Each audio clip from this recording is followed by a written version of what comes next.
On October 31, 2025, Mongolia has signed a historic $300 billion railway deal with China, marking a seismic shift in Central Asia's geopolitics. Mongolia, landlocked between Russia and China, has always walked a diplomatic tightrope.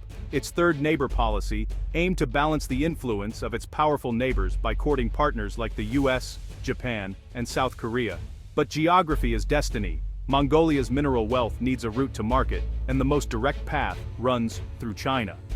For years, Mongolia hoped its third neighbors would help build the infrastructure it needed.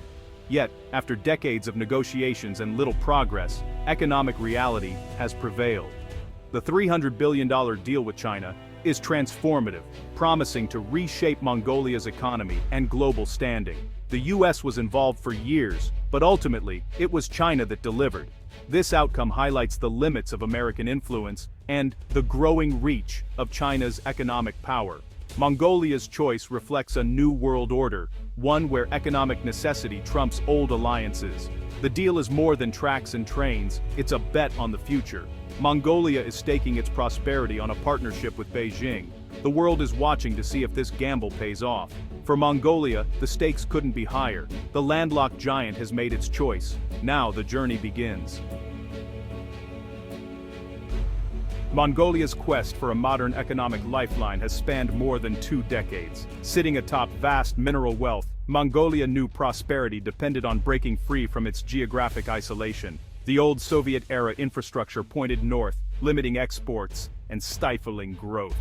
Trucking minerals across the Gobi Desert was slow, costly, and inefficient. A modern railway was the obvious solution, connecting mines to markets, lowering costs, and spurring development. Mongolia courted the US, Japan, the EU, and global banks, hoping for investment and technology. The goal: diversify partnerships and avoid over-reliance on China. But progress was glacial: endless studies, meetings, and small projects, but no breakthrough. The sheer scale of investment and regional politics complicated every step. Russia and China's interests loomed over every negotiation. Western partners hesitated, wary of the risks and complexities. For 20 years, the dream of a modern railway remained just that, a dream. Mongolia's leaders watched as opportunity slipped by. The need for a lifeline grew more urgent. The stage was set for a bold move. The $300 billion railway is more than an infrastructure project. It's Mongolia's economic lifeblood. Thousands of kilometers of new track will link mining centers in the Gobi directly to China. Using standard gauge, trains will cross the border seamlessly, slashing costs and boosting exports. No more bottlenecks or costly truck convoys. Mongolia's minerals will flow to market at scale. Experts predict export volumes could soar, fueling a surge in government revenue. The railway's construction will create tens of thousands of jobs and spark new towns and businesses along its route.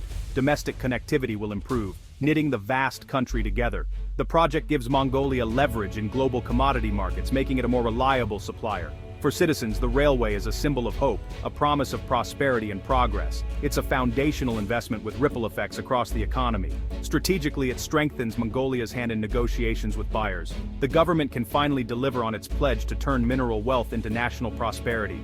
The steel artery will pump new life into Mongolia's heart, but with opportunity comes risk. The challenge is to ensure the benefits reach all Mongolians. The future now rides on these rails. For 2 decades, the US was central to Mongolia's third neighbor strategy, offering aid and support. Washington saw Mongolia as a democratic ally and hoped to deepen ties through the railway project. American firms conducted studies, and officials offered technical advice, aiming for transparency and sustainability. But the US approach was slow. Multiple stakeholders, complex financing, and regulatory hurdles bogged down progress. Private investors hesitated, and the government couldn't simply write a multi-billion-dollar check. Years passed with little to show. No major US-backed railway ever materialized. Mongolia grew frustrated as promises failed to turn into concrete results. The gap between rhetoric and reality widened. The American model, while well-intentioned, was outpaced by the urgency of Mongolia's needs. Bureaucratic inertia and risk aversion stalled momentum. The US spoke of partnership but couldn't deliver the investment Mongolia needed most. The reasons were complex: private capital constraints, slow-moving agencies, and a lack of urgency. Meanwhile, the world was changing fast. Mongolia's patience wore thin. The long-game strategy was overtaken by events on the ground. In the end, the American promise remained unfulfilled. Mongolia looked elsewhere. Mongolia's railway saga is a study in two competing development models. The Washington Consensus, favored by the US and Western institutions, emphasizes private investment, transparency, and good governance. Projects move slowly with rigorous safeguards and complex financing.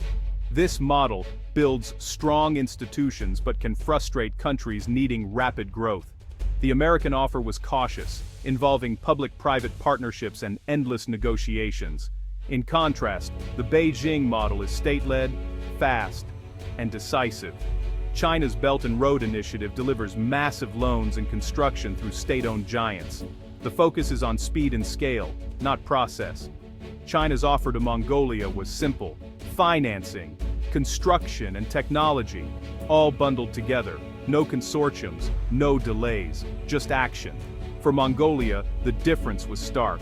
One side offered process, the other, results.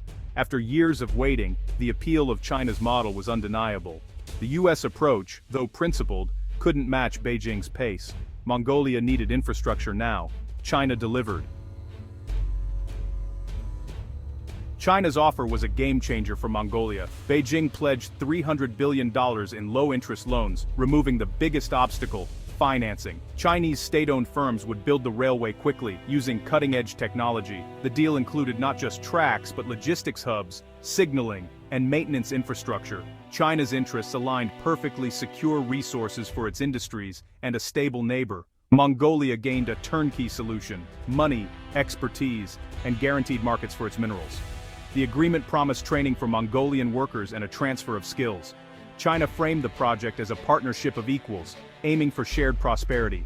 After years of slow Western talks, Mongolia found China's comprehensive, fast, and well-funded offer irresistible. The deal was a win-win. On paper, Mongolia signed on. The signing ceremony in Ulaanbaatar marked the dawn of a new era. Mongolia and China formalized a $300 billion partnership, an investment dwarfing Mongolia's annual GDP. Excitement swept the nation: jobs, growth, and a long-awaited dream realized. The government hailed the deal as a historic achievement, but concerns lingered about debt, dependence, and the risks of relying on a single partner. Critics warned of potential debt traps and loss of leverage. The Third Neighbor policy was designed to prevent over-dependence on any one country.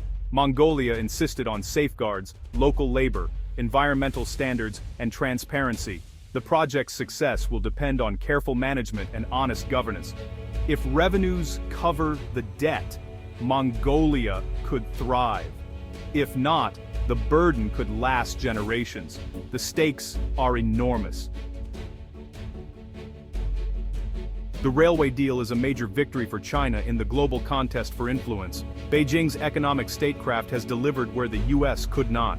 China's ability to mobilize capital and build at scale has reshaped Mongolia's future. The US offered ideas and process. China delivered steel and cash. Mongolia is now more closely tied to Beijing's orbit, economically and strategically. For Washington, it's a setback, exposing the limits of its current approach. The failure to secure the deal sends a message to other nations: speed and scale matter. The US may need to rethink how it supports strategic infrastructure abroad. New financing tools and faster processes could be key. The great game in Central Asia is changing. In Mongolia, China has shown it can outpace the West. The world is watching. The balance of power is shifting. Mongolia stands at a crossroads: opportunity and risk in equal measure. The railway could transform the economy, lift millions, and make Mongolia a regional player. But debt and dependence on China loom large. Strong governance and transparency are essential to ensure the benefits reach all Mongolians. Environmental protection and fair distribution of wealth will be critical. The Third Neighbor policy is more important than ever. Mongolia must diversify its partnerships. Diplomatic balance will safeguard sovereignty. Mongolia's future depends on wise choices and skilled negotiation. The railway is a tool, not a destiny. It can build prosperity or become a chain. The challenge: harness this steel artery for national good. The world will watch as Mongolia navigates the 21st century. The journey has just begun.